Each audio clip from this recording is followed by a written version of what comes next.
Hello, this is Alison Scott, and I'm really pleased to be presenting this information to you today. This is my thank you gift to you for opting into my mailing list.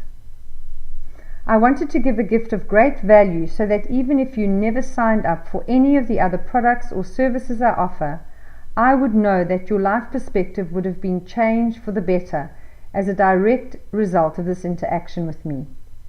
So this is my intention behind sharing this information with you. I hope this is of great benefit to you and that you are empowered by it. Excavating the Patterns That Shape Your Life by Alison Scott. So why should you listen to me? What makes me qualified to be sharing this information with you? Well, I have been a practicing metaphysician for over 38 years. I am a transformation coach facilitating profound change in people's lives. I'm a practitioner of energy medicine and energy psychology, which basically means that my approach to healing, whether the issues are physical, mental or emotional, are from an energy perspective. I teach numerous empowerment workshops, and I also consult one-on-one and have affected positive change in thousands of folks' lives. I have had my own practice since January 2002 and have been doing this work all around the world since 2007. Now, I believe our perspectives and perceptions play a huge role in our lives. Who we are, how we react to situations or people, and what we believe things to be are all through the looking glass of our early childhood, the environment we grew up in, and the experiences we had or witnessed. So let's go over the definitions of the words perspective and perception. So firstly, perspective. A particular attitude towards or way of regarding something, a point of view. From a particular viewpoint or point of view. Your perspective is the way you see something. And secondly, perception. The way in which something is regarded, understood or interpreted. A judgment resulting from awareness or understanding gained through the use of the five senses or the use of the mind. Our perceptions and beliefs around money, wealth, happiness, health, relationships and work are all due to our early exposure to these in our youth, from those around us and our environment. Then later from our personal experiences and what we witness happening to others. These color our very life experience every day and in every way. Two people looking at the same sunset, spectacular with the sun's rays shining through the clouds. The one person saw a similar scene when his baby was born. The other person saw a similar scene when her mother died. Now the sunset in itself is neutral, but the experience that each person is having is completely opposite from the other. The one feeling the joy and happiness of his memory, while the other is feeling the grief of her loss with her memory. They had different perspectives around what they were viewing. I believe that when I'm working with people, one-on-one or in a group situation, what I am doing is shifting their perceptions and perspectives of their life and their experiences so that they are unable to go back to the way they were thinking before. Through changing their thinking, I effect change in their life. I believe this is my gift, and I am really good at what I do. Dr. Deepak Chopra on the audio set The New Physics of Healing, which I highly recommend you get, speaks of the mechanics of perceptions. He tells of an experiment that was carried out by the Harvard Medical School, which was done on two groups of kittens from birth. The one group was exposed to an environment that only had horizontal lines, while the other group was exposed to an environment that only had vertical lines. When they were fully grown, both groups were put into an environment that had both horizontal and vertical lines, for example, furniture.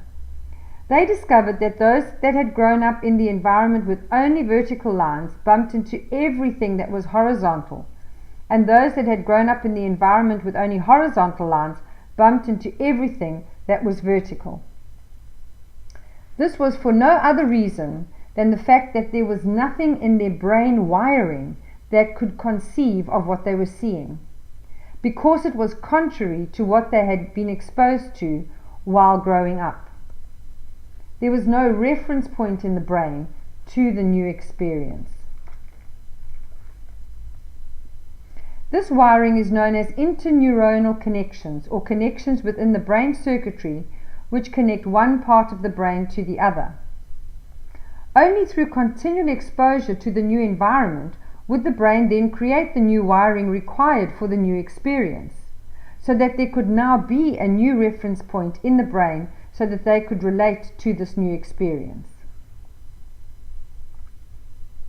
What we are exposed to and how we are taught to interpret our experiences when we are young is known by the psychological term premature cognitive commitment.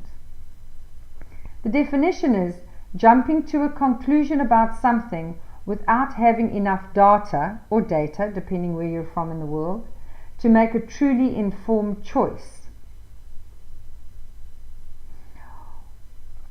Once you have arrived at your assessment of a situation or about a person, your mind can become closed to any other possibilities regarding that. These form the beliefs that you now have about reality and shape your perception and subsequent experiences in life. Our nervous system is committed to what we believe to be true, and so reinforces these boundaries and limitations that we have structured in our consciousness. The same is true of beliefs. People who have only been exposed to certain beliefs as they were growing up and were not allowed to question anything, or not taught to be tolerant of others' beliefs, when exposed to views and beliefs different from their own, will resist or reject this new information without even considering the possibility that it may also be correct, just a different viewpoint. In fact, they would resist or reject anything that was contrary to what they know, because they have no reference point for the information. It is not in their wiring. They would actually believe the new information to be false because it doesn't fit into the framework of what they know to be true. Those who are curious about different viewpoints from their own may explore this new path until it integrates with what they believe, so it will all now be in a larger framework of understanding. However, there may be times when the original programming can still cause problems, where they may find themselves questioning if they are on the right path or not, even though they have thoroughly investigated it all. This is especially true with regard to religious beliefs. There is a brilliant analogy that Dr. Eric Pearl of the Reconnection shared in an interview. And although he was using it to explain different techniques of energy healing, it relates to all beliefs. So it was regarding people's opinions or points of view on different subjects. Let's use religion as an example. So each person relates to what they can see from the view through the window of their house. In some cases, the view is the one described by their parents or grandparents. One person has a church in their view, another a synagogue, another a mosque, another a temple, still another a beautiful mountain or vista in nature. Now each one believes that their view is the only true view. The minute we meet someone that describes a different view to ours, we start to argue over whose window is right. But soon we begin to understand that there are more facets to this diamond than we first thought. And with all the facets viewed together, the diamond actually shines more brightly. So we start investigating all these different views.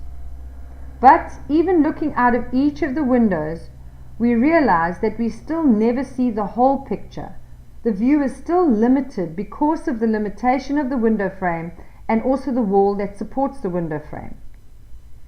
So only when we all go up onto the roof, where we can see 360 degrees in all directions, do we transcend the limitations of the window frames and the walls and are able to see the bigger picture. From here we can see the church, the synagogue, the mosque, the temple and the mountain. We discover that all the different views exist equally and they actually create a beautiful picture together.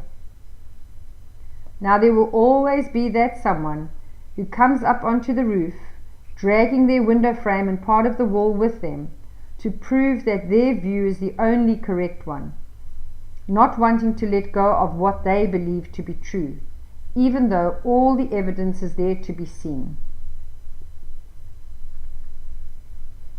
Author Byron Katie, known for her work Loving What Is, uses an excellent analogy that goes something like this. Imagine being dropped off in the middle of the desert at night. So as you look around to make yourself familiar with your environment, you see this huge snake. So you go running off screaming in the opposite direction. Then suddenly you realize that there could be more snakes out there. So you stop dead in your tracks. You then start wondering if the snake you saw has moved. When going back to the original spot where you first saw the snake, you then realize it is just a large log and not a snake at all.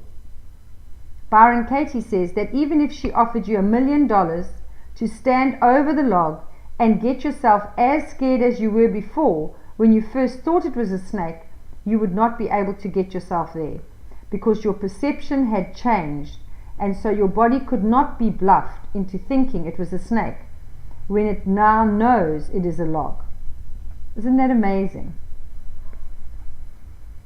The great news is that you can shift your perceptions and your perspectives. And once you have shifted them, you can never go back to the way you were thinking before. I love this analogy that I use of mine because I believe this is what my work does for people. Imagine a large room and you are sitting at the back of the room. On the opposite wall in front of you there is a large window. You can see the view of the garden through the window. Now someone could convince you at this point that all you can see in the frame of the window is all there is out there. But if I took you to the window and had you stick your head out of the window so that you could see the whole panoramic view, and then had you go back to your seat, when looking at the window now, you would not only see what is in the frame, you would also be aware of the panoramic view.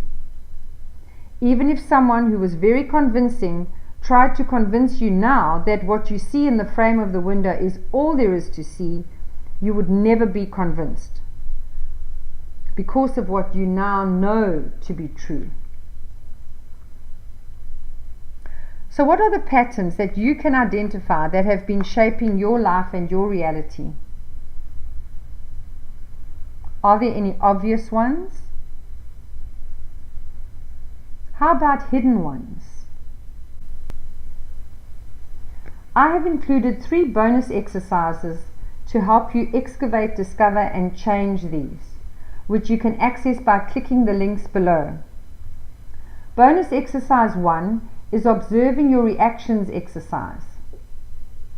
Bonus exercise 2 is the Buddhist 7-year cycles exercise. And bonus exercise 3 is the snakes and ladders exercise. These are powerful exercises for transformation. I recommend that you give yourself a week for each one so that you can really excavate the patterns affecting your life and change them. I hope you've enjoyed this presentation and that it has helped you see some of your stuff from a different perspective. Thank you. I really enjoyed presenting this material to you. For more information about my work, visit www.alisonscott.com or email me at info@alisonscott.com. With much appreciation and great love from my heart to yours, this is Alison Scott.